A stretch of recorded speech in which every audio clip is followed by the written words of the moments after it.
ഫ്ലവേഴ്സിന്റെ പിൻബലത്തോടെ 24ന്റെ പുതിയ സംരംഭം 24 study abroad. വിദേശ പഠനം ഇനി സുരക്ഷിത്. വിദേശ പഠനം ആഗ്രഹിക്കുന്നവർ ഉടൻ വിളിക്കൂ 9001 56 800120.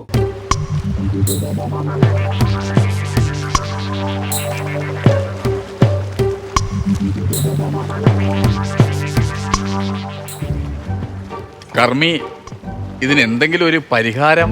എന്റെ അടുത്ത് ചോദിക്കുന്നതിന് ചെയ്തു വെച്ചോന്നോണ്ട് നിൽക്കില്ല, അവന്റെ അടുത്ത് ചോദിക്കും. തമ്പത്തെ ആരെങ്കിലും ചെയ്യുന്ന പ്രവൃത്തിയാണാടാ. അച്ഛന്റെ കർമ്മത്തിന് വേണ്ടി പിണ്ടച്ചോറ് ഉരുട്ടി വെച്ചപ്പോ അതെടുത്ത് കഴിക്കാന്ന് പറഞ്ഞു ആരെങ്കിലും ചെയ്യോ? ജീവിച്ചിരുന്ന സമയത്ത് അങ്ങേര് പാത്രത്തിൽ ഒരു ഉരുള ഉരുട്ടി അടിച്ചു കഴിഞ്ഞാൽ നീ കൈട്ടെടുത്ത് തിന്നും. മരിക്കപ്പോഴെങ്കിലും ഒരു ഉരുള ഉരുട്ടി കൊടുക്കാൻ സമ്മതിക്കൂലോ? സമ്മതിക്കില്ല. അളി ഒരു കാര്യം മനസ്സിലാക്കണം. വെളുപ്പാങ്കാലത്ത് അളിയനല്ലേ വിളിച്ചോടത്ത് ഇവിടെ കൊണ്ടുവന്നത്. ഒരു കാലിച്ചായ പോലും കുടിച്ചിട്ടില്ല, അറിയാമോ? ഞാൻ എന്റെ മുമ്പ് ഈ നെയ്യിൽ പെരട്ടി വെള്ളം എടുത്തിട്ട് കഴിഞ്ഞാൽ താരായിരുന്നാലും തിന്നൂല. കർമ്മി, ഒന്നും കൂടെ ഉരുട്ടി കറക്കിയൊന്ന് വിടാവോ? ഞാൻ ശരവണ ഹോട്ടലല്ല നടത്തണം. നീ ഇതിന് ഓരോ കാര്യങ്ങളും രീതികളും ഉണ്ട്. ഇനി ഇത് നടക്കണമെങ്കിൽ ത്രിസന്ധി ആവണം, മനസ്സിലായില്ലേ? ത്രിസന്ധി? പിന്നെ പ്ലൂട്ടോയെ ശുക്രൻ വളയണം. ഈ ശുക്ര ആളെങ്ങനെ ഇടുക്ക് സാധനമുള്ളൂ. പ്ലൂട്ടോയ്ക്ക് 10-250 രൂപ കൊടുത്തു കഴിഞ്ഞാൽ വളച്ചെടുക്കാൻ പറ്റുമോ? അതെങ്ങനെയെങ്കിലും ഒന്ന് ഇതെന്തറിഞ്ഞിട്ടാണ് പറയുന്നത്? ഇതൊരു കർമ്മമാണ്. ഇനി ത്രിസന്ധി സമയത്ത് മാത്രമേ മുഹൂർത്തമുള്ളൂ, അപ്പോഴേ ഇത് ചെയ്യാൻ പറ്റുള്ളൂ എന്ന്. എല്ലാത്തിനും കാരണം നിന്റെ ആർത്തിയാണ്. എന്തിനാ നീ ആർത്തി കാണിക്കുന്നത്? നിനക്ക് അങ്ങ് ചെന്ന് കഴിഞ്ഞാൽ ഇഡ്ഡലി സാമ്പാർ ഞാൻ മേടിച്ച് തരൂലടാ വീട്ടില്. അല്ല, ഞാൻ ഒരു കാര്യം ചോദിച്ചോട്ടെ, ഇതിന് മുമ്പ് എവിടെയെങ്കിലും വച്ചിട്ട് ഇതുപോലെ പിണ്ടച്ചോറെടുത്ത് തിന്നിട്ടുണ്ടാ? ആ, തിന്നിട്ടുണ്ട്. നമ്മളെ അപ്പാപ്പന്റെ കർമ്മത്തിന് ഞാൻ ഈ പിണ്ടച്ചോറ് എടുത്ത് തിന്നു. അന്താ അവിടുത്തെ കർമ്മി പറഞ്ഞെന്താണെന്നറിയാമോ? ഇനി 50 വർഷം കഴിഞ്ഞാലേ ഇനി കർമ്മം നടക്കാവുന്നു. അല്ല, ഇങ്ങനെ എടുത്ത് കഴിച്ചോണ്ട് ഞാൻ ചോദിക്കുക, ഇനി വല്ല കൊക്കോ പുഴുവിന്റെ പ്രശ്നമാണോ? കൊക്കോ പുഴുവൊന്നും അല്ല. എനിക്കൊന്നും യമഹ ബൈക്കിന്റെ എഞ്ചിനാണ്ട വൈറ്റ് അല്ലെങ്കിൽ ഇതൊക്കെ എടുത്ത് തിന്നോ ആരെങ്കിലും? ഏതെങ്കിലും മനുഷ്യർ കഴിക്കുന്ന കാര്യമാണോ? എന്തായാലും മുടങ്ങാനുള്ള കർമ്മം മുടങ്ങി. ഇനി എല്ലാം ഒന്നേന്ന് ചെയ്യണം. കൃത്യമായിട്ട് പറഞ്ഞു തന്നാലേ എനിക്കത് ചെയ്യാൻ പറ്റൂ. ഈ മരിച്ച നിങ്ങളുടെ അച്ഛന് ആഗ്രഹം വല്ലതും സാധിക്കാതെ ആണോ പോയത്? അല്ലല്ല, ആഗ്രഹമൊക്കെ സാധിച്ചിട്ടാ പോയത്. അച്ഛൻ്റെ അടുത്ത് പറഞ്ഞൊരു മൊബൈൽ ഫോൺ വേണോന്ന് പറഞ്ഞ ഞാൻ കിടുക്കാച്ചി ഒരു ഐഫോൺ മേടിച്ചു കൊടുത്തായിരുന്നു. അതെ, ഈ ഐഫോൺ തന്നെയാണ് സത്യം പറഞ്ഞ അച്ഛന്റെ ജീവൻ എടുത്തത്.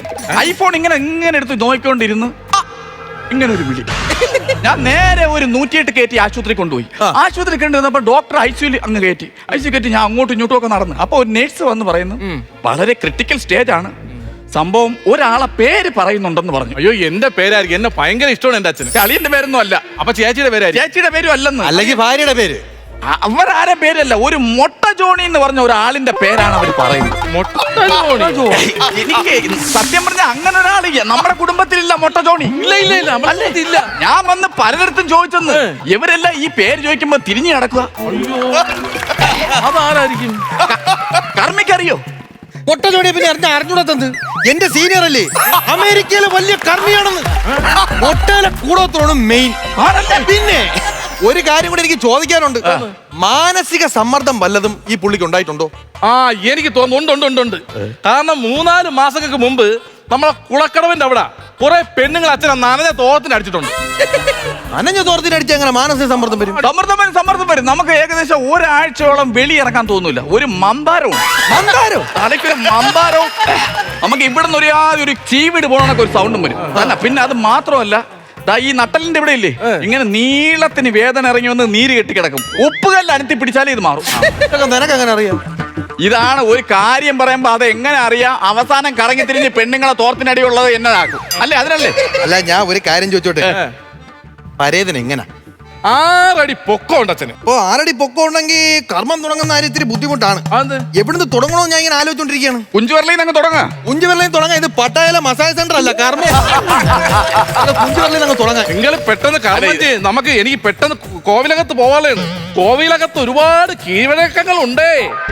ഇതൊക്കെ കേൾക്കുമ്പോഴാണ് എനിക്ക് എന്റെ പെരുപ്പ് ഇളവണത്. സത്യം കർമ്മി, ഇവരെ കാര്യങ്ങൾ ചെയ്തു കൂട്ടി വെച്ചിട്ട് ഇതുപോലെ കോവിലകമെന്നും പറഞ്ഞാണ് പെണ്ണ് കെട്ടാൻ വേണ്ടി ഞാൻ വന്നത് ഇവന്റെ വീട്ടില്. കോവിലകത്തെന്നും പറഞ്ഞു. നേരെ ഞാൻ നോക്കിയപ്പോ ഒരു മരച്ചീനി വിള ഇങ്ങനെ നിരന്ന് കിടക്കുന്നു. മരച്ചീനി നിരത്തി കിടക്കുന്നു. അതിന്റെ സെന്ററിൽ ഒരു നീല ടാർപ്പ. ഞാൻ വണ്ടി കൊണ്ട് വെച്ചപ്പോ ഈ കോവിലകത്തെ രാജാവും രാജ്ഞിയും കൂടെ ഇറങ്ങി വന്നിട്ട് എന്റെ അടുത്ത് ചോദിക്കണം, നിങ്ങളിവിടെ വണ്ടി ഉണ്ടോ വെച്ചാൽ നമ്മളവിടെ കിടക്കാം എന്ന്. നിങ്ങളിവിടെ വണ്ടി ഉണ്ടോ വെച്ചാൽ നമ്മളവിടെ കിടക്കാം എന്ന്. എന്തോ ചോദിച്ചാൽ എനിക്ക് മനസ്സിലായില്ല. അമ്മക്കൊന്നും അറിഞ്ഞൂടെ? ഇപ്പൊ മനസ്സിലായില്ലേ കോവിലകത്തിന്റെ അവസ്ഥ? അഭ്യാസമൊക്കെ അറിയുന്ന ആളാണോ? അഭ്യാസം അറിയുന്ന ആളാണോന്നോ? ഞായറാഴ്ച വരണം. ഞായറാഴ്ച എന്ന് പറഞ്ഞ ഒരു ദിവസം അണ്ണാച്ചി വരുന്ന സമയത്താണ് ഇവന്റെ അച്ഛന്റെ അഭ്യാസം. ഇതുപോലെ അഭ്യാസം കാണിക്കുന്ന ഒരു മനുഷ്യനെ ഞാൻ കണ്ടു. ഞാൻ ഒരു കാര്യം പറയാം, എനിക്ക് ഇവിടെ കർമ്മം ചെയ്യേണ്ട കാര്യമൊന്നും ഇല്ല. ഒന്നാമത് എനിക്ക് നല്ല ക്ഷീണമുണ്ട്. ഞാൻ ഊട്ടി നിന്നലെ കർമ്മവും കഴിഞ്ഞിട്ട് വന്നതാണ്. ഈ തണുപ്പത്ത് അവിടെ കാക്കയൊക്കെ വരൂ. എടാ, ഒരു ഇല അങ്ങോട്ട് വെട്ടി വെച്ച് ഉരുട്ടി അങ്ങോട്ട് ഉരുള വെച്ച് കഴിഞ്ഞാൽ സെറ്റർ ഇട്ട കാക്ക പറന്നു വന്നത് കൊത്തും. ഞാൻ മര്യാദക്ക് പറഞ്ഞു. ഞാൻ ഇത് എടുത്ത് കഴിച്ചതിന്റെ വിഷയം നീ സത്യം പറഞ്ഞ എന്തിനാണ് നീ ഇതെല്ലാം കാണിക്കുന്നത്? എന്തിനാണ് കാണിക്കുന്നത്? ഒരു മര്യാദ എന്ന് പറഞ്ഞ ഒരു സാധനം. അല്ലാതെ അവനെ ചുമ്മാ ഇങ്ങനെ ഇരുന്ന് വഴക്ക് പറഞ്ഞ ഒരിക്കൽ വഴക്ക് പറഞ്ഞില്ലേ, അത് വിട്. ഇവരെടുത്ത് കഴിച്ചോണ്ടല്ലേ ഇതെല്ലാം കേൾക്കേണ്ടി ഞാൻ വിളിക്കാം, സമയമാകുമ്പോ ഞാൻ വിളിക്കാം. അങ്ങോട്ടും ഇങ്ങോട്ട് മാറിയില്ല ഓരോ കാര്യങ്ങള്. അല്ലെ ഞാൻ പറയാം, നമ്മുടെ വസ്തുവിന്റെ വീടിന്റെ കാര്യം ഞാൻ പറയാം. അളിയ 20 സെന്റും വീടും എന്റെ പേരിൽ അങ്ങ് എഴുതി തന്നേക്കണം. അയ്യോ അത് പറ്റൂലിയാ.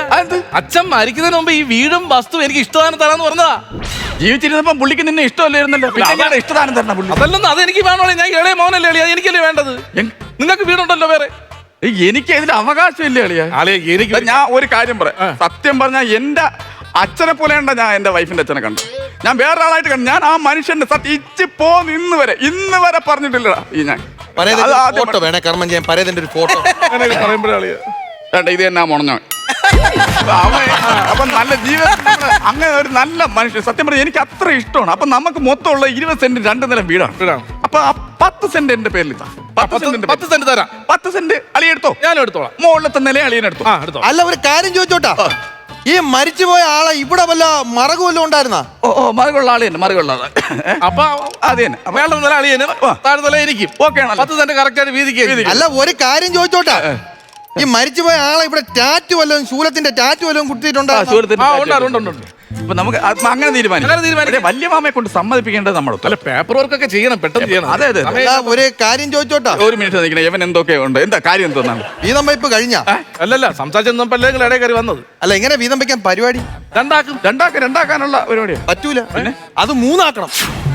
മൂന്നാക്കുന്ന എന്ത് തന്നെ? നമ്മൾ 2 പേരല്ലേ ഉള്ളു. 12 വർഷം മുമ്പ് എന്റെ അമ്മയെ ഉപേക്ഷിച്ച് പോയ ആളാ ഞാൻ കണ്ടുപിടിച്ച് പച്ച മടലിനടിച്ച് കിടത്തണം അവനെ. അവനെ കണ്ടുപിടിച്ചെങ്കിൽ ഇതാണ് എന്റെ അച്ഛൻ. അയ്യേ, അതെന്തേ കർമ്മി? ഇത് എന്തോന്ന് പറയണത്? എന്റെ അച്ഛനാണെന്നത്. നിങ്ങൾ ഇത് കൊണ്ട് അങ്ങോട്ട് ഇങ്ങോട്ട് ആവശ്യമില്ലാത്ത കാര്യം പറയണം. ഇത് അച്ഛനാ, എന്റെ അച്ഛനെന്ന്. 20 സെന്റ് 2 നില വീടെന്ന് കണ്ടപ്പോ അച്ഛനെ മാറ്റി പറയുന്നത്. നിങ്ങൾ ഇതെന്തോ പറയുന്നത്? ഇത് മോശമുള്ള കാര്യമാണ്. ഞാൻ ഒരു കാര്യം പറയാം, എങ്ങനെയെങ്കിലും ആണ് ഒരു 10 സെന്റ് ഒരു വീട് ഞാൻ എങ്ങനെയെങ്കിലും ഒപ്പിച്ചെടുക്കാൻ നോക്കുന്നത്. അപ്പൊ അതിന്റെ ഇടയിൽ കൂടെ നിങ്ങൾ ഇങ്ങനെ കാണിച്ചു കഴിഞ്ഞാൽ വേറെ ഒരുപാട് നല്ല പണക്കാർ വരും. നല്ല അച്ഛനെ നോക്കി പറഞ്ഞ കേട്ടോ. എന്റെ പൊന്നെ, അല്ല, എന്റെ അച്ഛനാണെന്ന്. നിങ്ങൾ അച്ഛനാണെന്ന് പറയുന്നത് നിങ്ങൾ അത് തെളിവാ. നിങ്ങൾക്ക് സംശയം ഉണ്ടെങ്കിൽ എന്റെ ചേട്ടന്മാരെ വിളിച്ച് ചോദിക്കാലോ. നിന്റെ ചേട്ടന്മാരെ വിളി. എന്റെ ചേട്ടന്മാരെ വിളിക്കാം. അല്ല കർമ്മി, ഒരു നിമിഷം. പറയണ കേക്കണ സമ്പത്തെ. ഈ ചേട്ടന്മാരെ വിളിക്കാൻ നിൽക്കണ്ട. ഒരു സൈഡ് വെച്ച് നോക്കുവാണെങ്കിൽ നിന്നെക്കാട്ടിയും ഫിഗറാണ് നിന്റെ അച്ഛന്റെ ഫിഗർ കർമ്മിക്കുണ്ട്. വേറെ കൊണ്ടല്ല പറയുന്ന. അഥവാ ഈ ചേട്ടന്മാര് വന്നു കഴിഞ്ഞാൽ 20 സെന്റ് നാഴി കളന്ന് കൊടുക്കേണ്ടി വരും. അതല്ലേ പറഞ്ഞ വിളിക്കണ്ടെന്ന് പറ. വിളിക്കണ്ട. നമുക്ക് തീരുമാനം ഉണ്ടാക്കാം. ഉറപ്പാണ്. നമുക്ക് അങ്ങനെ വിശ്വസിച്ച് ഉറപ്പിക്കാനൊന്നും പറ്റത്തില്ല. അല്ല, അങ്ങനെ ഉറപ്പിക്കാൻ പറ്റില്ല. ഈ ആകെ 20 സെന്റ് 2 നില വീട് എങ്ങനെയാ നമ്മൾ 3 തിരിക്കുക? ഞാൻ ഒരു കാര്യം പറയാം, വീതിക്കുന്നെങ്കിൽ 3 ഒന്നാമത് എനിക്ക് എന്റെ അച്ഛനെ കിട്ടിയ സന്തോഷത്തിൽ നിൽക്കുകയാണ് ഞാൻ. ഇല്ലെങ്കിൽ ഞാൻ ഇത് കേസാക്കും. അതങ്ങനെ കേസൊന്നും നോക്കേണ്ട കാര്യം. നമ്മള് 2 മക്കളാണ്. ഞാൻ പറയാം, നിന്റെ അച്ഛൻ ഇതിന് മുമ്പ് എവിടെ ആയിരുന്നടാ? ഒരു 6 മാസമൊക്കെ മുമ്പ് ബോംബെയിലായിരുന്നു. ബോംബെയിൽ അവിടെ എന്തോ ജോലിയായിരുന്നു? അവിടെ ഫില്ലർ വാർപ്പായിരുന്നു ജോലി. അയാൾക്ക് ഫില്ലർ വാർപ്പല്ലായിരുന്നു പണി. പിന്നെ അവിടെ പിള്ളേരെ വാർപ്പായിരുന്നു. ആ വീട്ടിലൊരു 12 പേര് ബോംബെ വന്ന് നിൽക്കുന്നു. അയ്യോ, പിന്നെ അതുകൊണ്ട് ഒരു കാര്യം ചെയ്യും, ഈ വസ്തു 3 വീതിക്ക്. അതല്ലെങ്കിൽ മുംബൈ ഇന്ത്യൻസ് ടീമിന് പോവടാ മൊത്തം സ്വത്തും. എന്റെ പൊന്നെ,